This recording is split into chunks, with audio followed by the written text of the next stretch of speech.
Professor Badri Narayan also continues to be with us. Professor Badri, I want to bring you in here.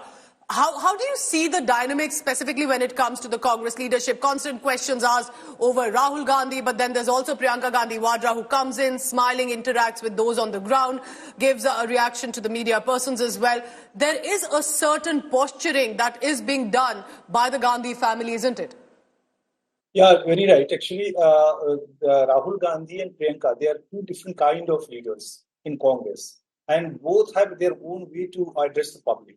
So Rahul Gandhi is very informal way to address the public. So he took his selfie, but he didn't tell anything.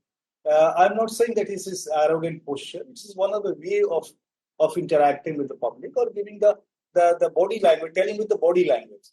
On the other hand, Priyanka is there.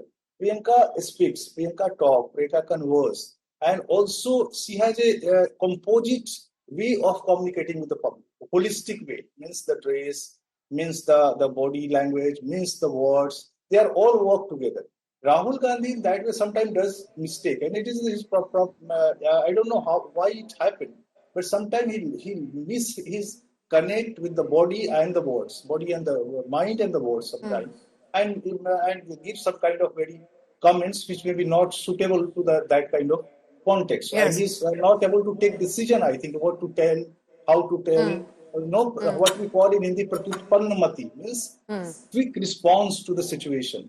And you're right, and they've definitely brought in the family angle here, how they are together always as a family. Rahul Gandhi was after casting the vote with Sonia Gandhi, was with Robert Vadra and Priyanka Gandhi with the children. So definitely reflecting the family angle here. Raghav, a quick word. I go across to our reporters on the ground. There are two things. First of all, I don't think all is well within the family. I think Priyanka Gandhi recently talked about how an astrologer had said that she was going to be Prime Minister. And then Mr. Vadra had said about how he's eager to contest from Amethi and Rai Bareli. So it's very clear if you follow politics seriously that all is not well within the family. The second point is this, that as of now, I don't understand as to what is so great about the Congress party in Delhi. Basically, just so Rahul Gandhi's prime ministerial ambitions can be furthered, non-existent prime ministerial prospects rather, the whole Delhi unit of the Congress has been thrown under the bus. 4 seats have been ceded to the Aam Aadmi Party in a city-state that the Congress actually ruled for many years with a lot of aplomb. So we need to be realistic. And a party that was brought down by the Aam Aadmi Party. Yes, we need to be realistic about the prospects of the Congress. But that's politics, isn't it? No friends and forever foes. That is what I'm saying. My good friend Raghav, is he saying it with that tinge of regret that the Congress and Aam Aadmi Party are not two separate entities. Look, sometimes it also happens.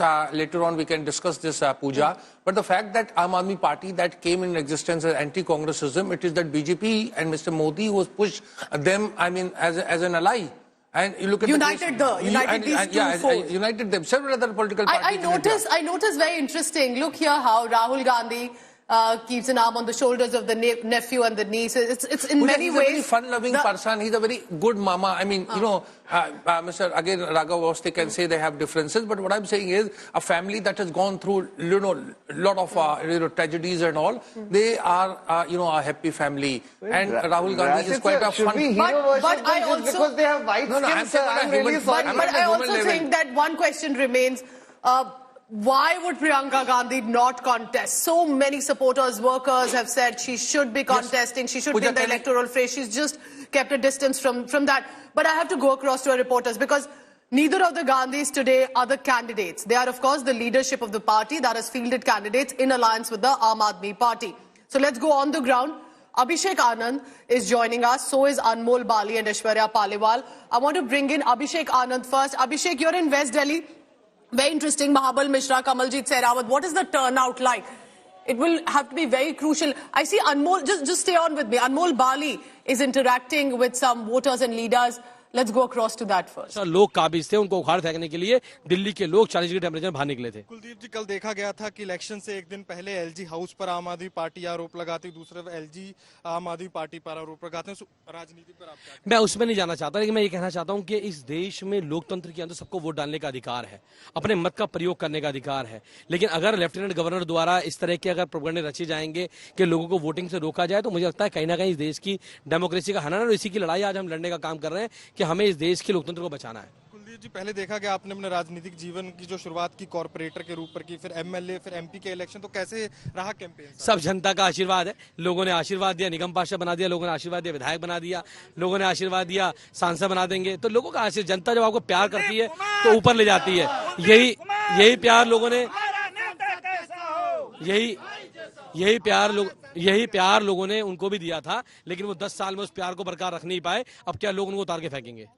तो ये थे हमारे साथ कुलदीप कुमार। मैं आपको अपने पीछे visuals में दिखाना चाहूंगा। ये आम आदमी पार्टी के ईस्ट दिल्ली से कैंडिडेट हैं, और इस बार लड़ाई ऐसे रोचक है कि एक तरफ आम आदमी पार्टी, कांग्रेस यानी कि इंडिया अलायंस है। Kuldip Kumar, the Aam Aadmi Party candidate from East Delhi, against Harsh Malhotra of the NDA candidate. The constituency where earlier Gautam Gambhir was the member of parliament, the name was changed, and then the new candidate was brought in. Abhishek Anand is in West Delhi. Abhishek, over to you.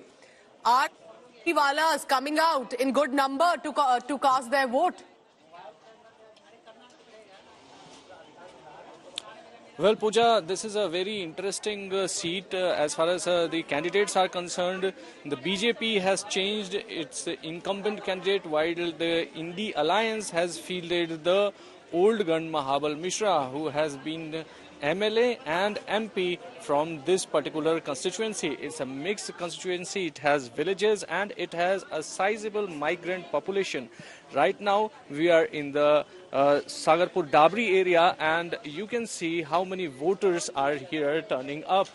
It is nice to see that the urban apathy which the Election Commission claims to face during the elections in the metropolitan cities, it is negligible here. People are turning up in large numbers, and especially the women voters are also in large numbers. So yes, the battle is interesting, not just because of the candidates, but this is happening for the very first time in Delhi, that an alliance has been formed against between two arch rivals against the BJP. BJP has been scoring 7-0 since last two elections, so maybe that was the only option left with the opposition parties in the national capital. But yes, this time the elections are different. This time the issues are, there's a wide range of issues on which the elections are being contested. Let's hope that whatever the issue that connects to a voter, at least they come out, young or elderly,